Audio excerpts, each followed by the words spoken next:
India में क्या होगा?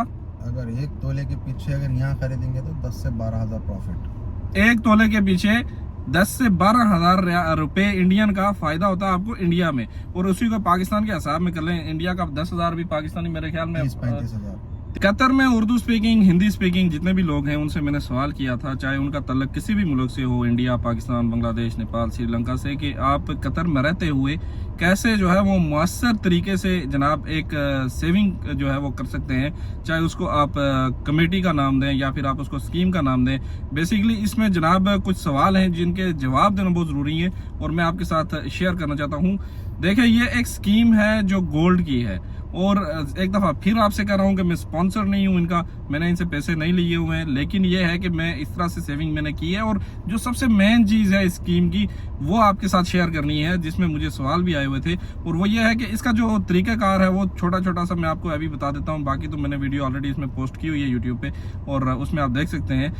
इसमें क्या है कि इसमें लोगों का सवाल था भाई कि गोल्ड जो है वो आप लेते हैं जब, बेसिकली जो लोग कतर में उनको मालूम होगा ये मलाबार की एक स्कीम है, और पहले भी मैंने डिस्क्राइब किया इनके साथ, आपके लोगों के साथ, और इसमें यह है कि आप वहाँ पे 200 रियाल या 400 रियाल पर मंथ के हिसाब से वहाँ पे स्कीम खुलवा सकते हैं, जो हर महीने के आपको जमा करवाने होते हैं। चाहे तो आप एक साथ 2-3 महीने के भी जमा करवा सकते हैं, और अगर आपका 1 महीना शार्ट हो गया तो अगले महीने में आप इकट्ठी 2 महीने की या 3 महीने की जैसे जमा करना चाहें वो कर सकते हैं। लेकिन इसमें जो चीज़ मेन है, जो ज़रूरी है, वो ये है कि इसमें जो है इनका निज़ाम वो थोड़ा सूदी निज़ाम है, ये मैं आपको क्लियर कर दूं, और इससे बचना कैसे है ये भी आपके साथ क्लियर कर लूं।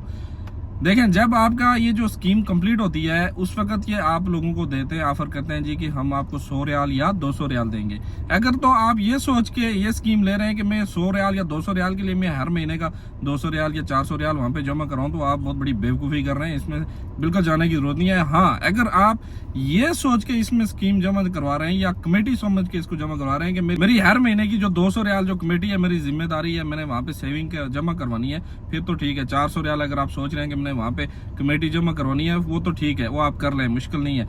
लेकिन उसमें जो चीज़ें हैं आगे जाके वो ये हैं कि जब आप वहाँ से उनसे गोल्ड लेके वहीं पे सेल करेंगे तो वो आपको जो प्राइस में होगा जनाब, उसमें उनका जो वो कटौती होगी वापस सेल करते हुए, तो उसमें आपको नुकसान होगा, क्योंकि आप वहाँ पे उनके पास वापस सेल करेंगे। लेकिन आपने ये काम कैसे करना है, जो मैं तरीका करता हूँ, जैसे मैं इनके सूदी निज़ाम से बेचता हूँ, वो आपके साथ मैंने डिस्कशन करनी है। वो मैं इस तरह करता हूँ कि मेरी जब भी स्कीम के 11 महीने हो गए मिसाल के तौर पे, अभी 12वां महीना आखिरी है, अभी मैंने 12वें महीने तक वेट करना है, वो स्कीम जमा करवानी है, एक मिसाल के तौर पे दे रहा हूँ आपको, हालांकि मैं ऐसा करता नहीं हूँ। तो वो 12वें महीने में मैं जाके पूरा करूंगा, तो फिर आगे 100 रियाल या 200 रियाल जो होगा वो आपने वो सूद वाले देंगे, तो वो मुझे नहीं चाहिए, ना मैंने आज तक लिए। 3 से 4 साल हो गए मेरा एक्सपीरियंस है, और मेरी 3-4 इनके साथ स्कीमें हैं। ये हुसैन भाई साथ बैठे हुए हैं, इन्होंने भी इसी तरह किया है, और एक हाफिज साहब हैं इंडिया के, उनके साथ मशवरे के साथ हमने ये काम किया था। और इनके सूदी निज़ाम से हम कैसे बचे हैं और आप कैसे बचेंगे, उसके लिए आपने ये करना है कि जब आपके 11 महीने मुकम्मल हो चुके हैं, तो उस 11 महीने के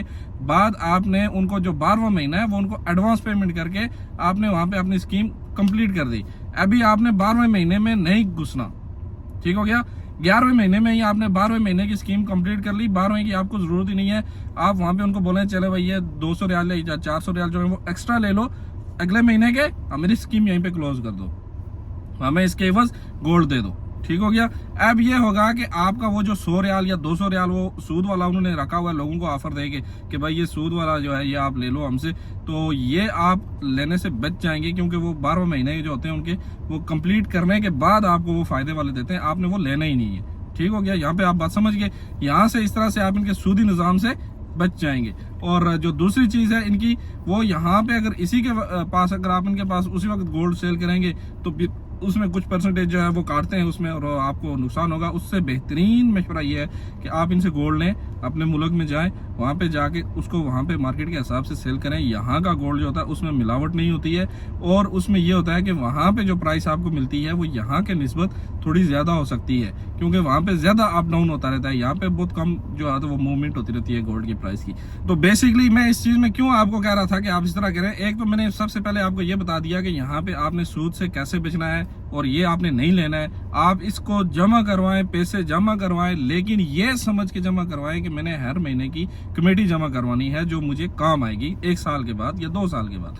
अब इसमें जो चीज है मेन, वो हुसैन भाई कह रहे थे, क्या कह रहे थे आप, इंडिया में क्या होगा? अगर 1 तोले के पीछे अगर यहाँ खरीदेंगे तो 10 से 12 हजार प्रॉफिट। 1 तोले के पीछे 10 से 12 हजार रुपए इंडियन का फायदा होता है आपको इंडिया में, और उसी को पाकिस्तान के हिसाब में कर लें, इंडिया का 10,000 भी पाकिस्तानी मेरे ख्याल में 30-35 हजार 30,000 नहीं 30-35 हजार 1 तोले के पीछे। 1 तोले के पीछे। तो पाकिस्तानी ये है कि आपको 30-35 हजार जो है वो फर्क पड़ता है। आप जब यहाँ से गोल्ड लेके जाएंगे वहां पे सेल करेंगे तो आपको 30-35 हजार का फर्क पड़ेगा, वो आपको ज्यादा मिलेंगे। तो बेहतर है आप यहाँ से इसी तरह स्कीम में पैसे जमा करवाएं, उसके बाद अपनी स्कीम कंप्लीट करें। स्कीम कंप्लीट करने के बाद आप जो है ये 200 रियाल या 100 रियाल सूद वाला हरगिज ना लें, अपनी इसको कमेटी समझ के यहाँ पे पैसे जमा करवाएं। बात को ख़त्म करता है किस्सा मुख्तसर, और आप यहाँ पे जाके या गोल्ड लें और गोल्ड लेके मुल्क में जाएं। वहाँ पे अगर आप रखना चाहते हैं तो रखें, अगर नहीं रखना चाहते तो सेल कर दें और पैसे ले लें। सो अभी मैंने इसको तफसीलन बात कर ली है, समझा लिया आप लोगों को। तो मिलते हैं इंशाल्लाह दूसरी वीडियो में। अपनी दुआ में याद रखिएगा। अल्लाह हाफिज़ और खुदा पामा।